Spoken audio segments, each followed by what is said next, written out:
Now we'll take a look at the Trucks tab.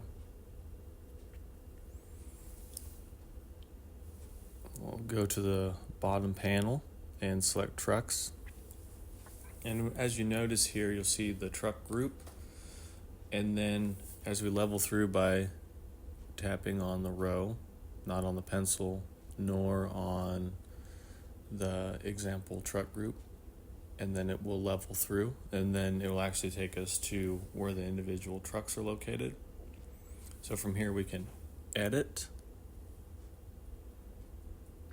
we can change the name, the empty weight or the tare weight, the max weight.